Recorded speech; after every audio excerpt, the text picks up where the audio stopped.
Good morning, কেমন আছেন সবাই? আবারও একটি নতুন ব্লগে আপনাদের সকলকে স্বাগত জানাই।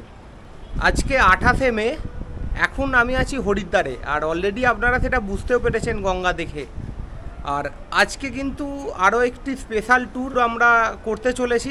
আজকে হরিদ্বার থেকে আমরা যাব গঙ্গোত্রী ধাম, এবং সেই গঙ্গোত্রী ধাম থেকে আগামী কয়েকদিনের জন্য আমরা যাব গোমুখ এবং তপোবন।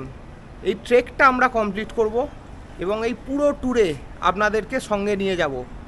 আর আজকে আমার সাথে কে আছে দেখিয়ে দিই। চিনতে পেরে গেছেন নিশ্চয়ই দেখে, রণদীপ। আর আরও অনেকেই আসছে যারা এই ট্রেকটা করবে। সকলে মিলে এই ট্রেকটা স্টার্ট করব হরিদ্বার থেকেই। আজকে এখন সকালবেলায় আমরা জাস্ট এই হরিদ্বারটুকু আপনাদের একটুখানি ঘুরিয়ে, আমরা যে প্রপার্টিটা আছে এটা একটুখানি দেখিয়ে দেব আপনাদের, দেখিয়ে আজকের জার্নিটা কন্টিনিউ করব। এই হচ্ছে আমাদের রুম, খুবই সাধারণ আর জিনিসপত্র যেমন থাকে সব কিছুই ঘাঁটা। তো এই রুম থেকে বেরিয়ে এখানে কমন টয়লেট রয়েছে প্রচুর, আপনি ইউজ করতে পারবেন।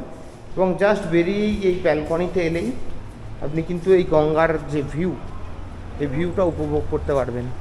অসাধারণ জায়গা, অসাধারণ প্রপার্টি। কম খরচে যদি আপনারা হরিদ্বারে থাকতে চান এবং ব্যাচেলার হন বা এরকম বন্ধুবান্ধবেরা মিলে আসেন বা অনেকে ফ্যামিলি নিয়েও আসেন, এটা কিন্তু তাদের জন্য থাকার one of the best place. কিন্তু একটা জিনিস আপনাদের বলে দিই, এখানে কিন্তু কোনো রকম প্রি বুকিং হয় না। সুতরাং আপনাকে এখানে এসে ডাইরেক্ট বুক করতে হবে। যদি রুম ফাঁকা থাকে তাহলে আপনি পাবেন, নাহলে আপনি পাবেন না। আর বাইরে থেকেও আপনাদের প্রপার্টিটা একবার দেখিয়ে দেব। তো এইটাই ব্যাপার, যদি ফাঁকা থাকে আপনি ভাগ্যে পান তাহলে পাবেন, বা লোকাল কাউকে দিয়ে যদি অগ্রিম টাকা দিয়ে বুক করিয়ে দেন সেটা হতে পারে। কিন্তু অনলাইনের কোনো সিস্টেম নেই, যা পাবেন এখানে এসে করতে হবে।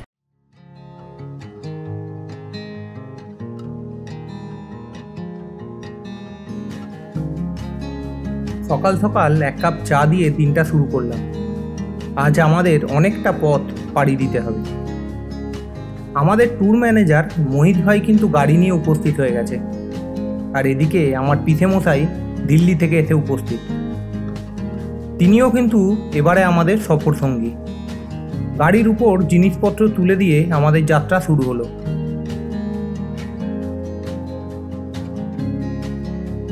প্রতিবারই যখন হরিদ্বার শহরটাকে ফেলে রেখে এগিয়ে যাই, তখন গঙ্গার এই স্রোত যেন আঁকড়ে রাখতে চায় আমাদের। আবার একই সাথে নতুন কোনো জায়গা হাতছানি দিয়ে ডাকে। তবে এবার তো যাচ্ছি গঙ্গাকে সঙ্গে নিয়ে, একেবারে গঙ্গার উৎসস্থলে, তাই আনন্দটাও কিছুটা বেশি। গাড়ি ছুটে চলল রাজাজি ন্যাশনাল পার্কের মধ্য দিয়ে। এই ন্যাশনাল পার্কটি প্রায় 820 বর্গ কিলোমিটার জুড়ে বিস্তৃত, যার নামকরণ হয়েছিল স্বাধীনতা সংগ্রামী স্বাধীন ভারতের প্রথম গভর্নর জেনারেল চক্রবর্তী রাজা গোপালাচারীর নাম অনুসারে। জঙ্গলের বুক চিরে কালো পিচের রাস্তা ধরে গাড়ি ছুটে চলল। একে একে ঋষিকেশ, নরেন্দ্রনগর, ফাকেট, চাম্বা অতিক্রম করে এসে পৌঁছলাম তেহেরি। দূরে দেখা যাচ্ছে তেহেরি ড্যামেরই কিছু অংশ। তবে মূল তেহেরি ড্যাম দেখতে গেলে আপনাকে চাম্বা থেকে অন্য রাস্তা ধরতে হবে।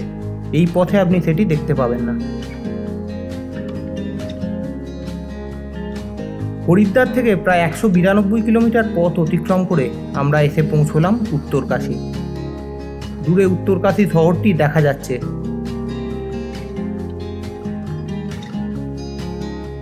এরপর আমরা প্রবেশ করলাম উত্তরকাশী টানেলে।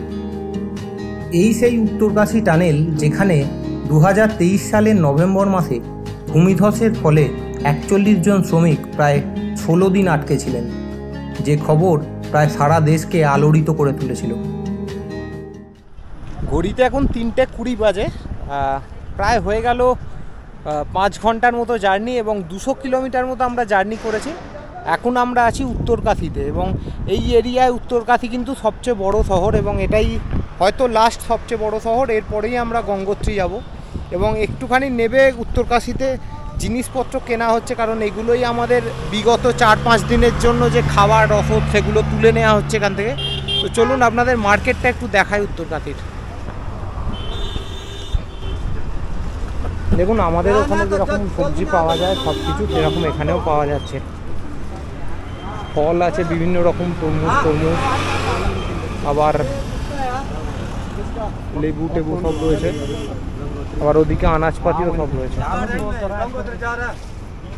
শশা রয়েছে, এগুলো ঝিঙে রয়েছে, সবই আমাদের ওখানকার মতো একদম সব কিছু। মাশরুম রয়েছে, বাকি তো ক্যাপসিকাম টমেটো সবই রয়েছে অ্যাভেলেবেল, সব কিছু পাওয়া যায়, ফল সবজি সব কিছুই। এবং জিনিসপত্র ফল সবজির কিছুটা দামও প্রায় আমাদের ওখানকার মতোই।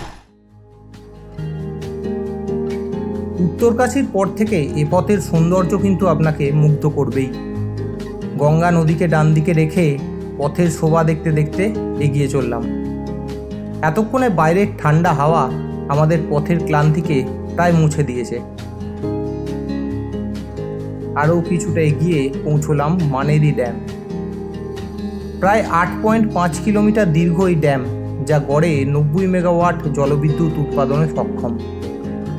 তাই এই জলবিদ্যুৎ কেন্দ্রই উত্তরকাশী জেলার প্রয়োজনীয় বিদ্যুতের অন্যতম প্রধান উৎস।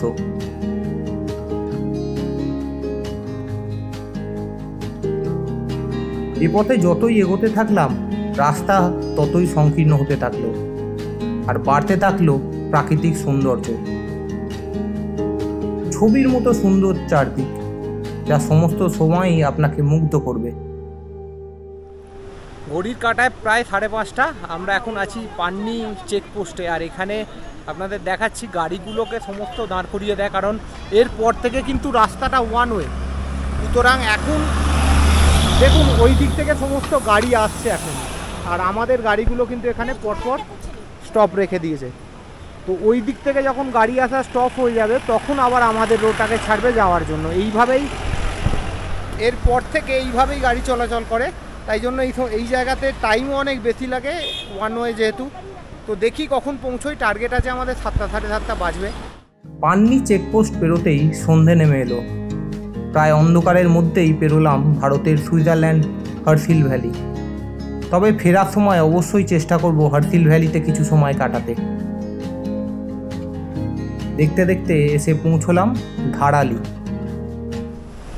এখন ঘড়ির কাঁটায় কিন্তু বাজে 7:30, আর আমরা এসে পৌঁছলাম হার্সিল ভ্যালিতে।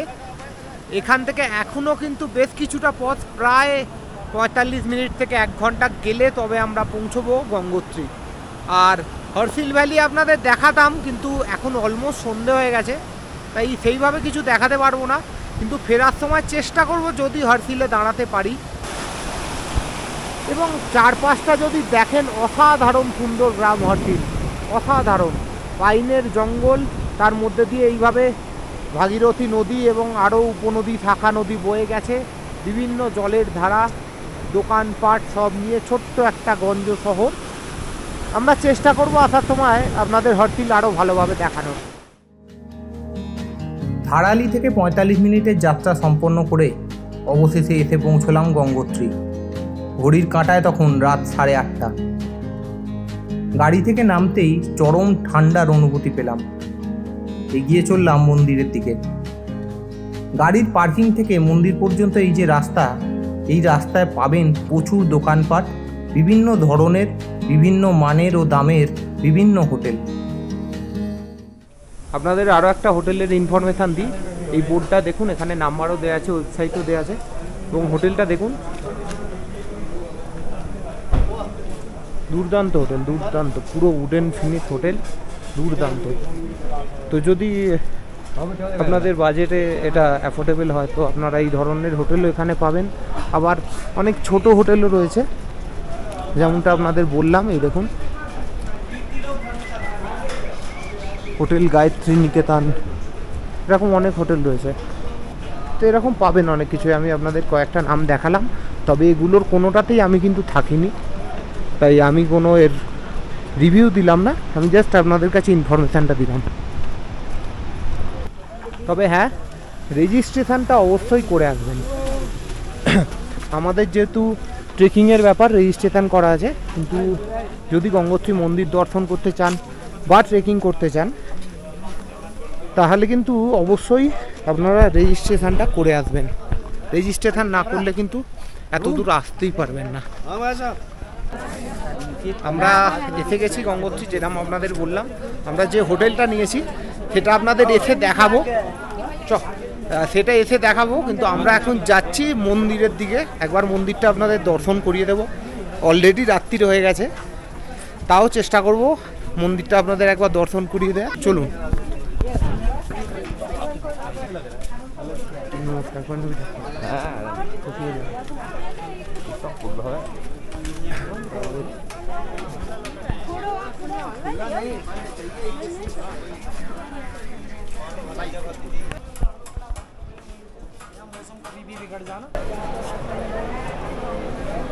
আর এই হচ্ছে দেখছেন গঙ্গোত্রী মন্দির। আমরা ভিতর থেকে এই দর্শন করে এলাম, কিন্তু ভিতরে ছবি তুলতে দেয় না, তাই আপনাদের এই জায়গা থেকেই দেখাচ্ছি। অসাধারণ সুন্দর, রাত্রিবেলায় আলোতে লাগছে, অসাধারণ। এবং অদ্ভুতভাবে দেখুন মন্দির চত্বরে ভিড়টাও বেশ কিছুটা কম, যেটার জন্য আরও সুন্দর আমরা আসতে পারলাম এবং আমরা খুব ভালোভাবে দর্শন করে এলাম এবং কাল সকালে আমরা পুজো দেব। তো চলুন, আজকে এখান থেকেই এই ব্লগটা শেষ করছি। আপনাদের কেমন লাগলো অবশ্যই জানাবেন। আর কাল থেকে কিন্তু আমাদের মেন যে ট্রেক গোমুখ এবং তপোবনের ট্রেক কাল থেকে সকাল থেকে স্টার্ট হবে।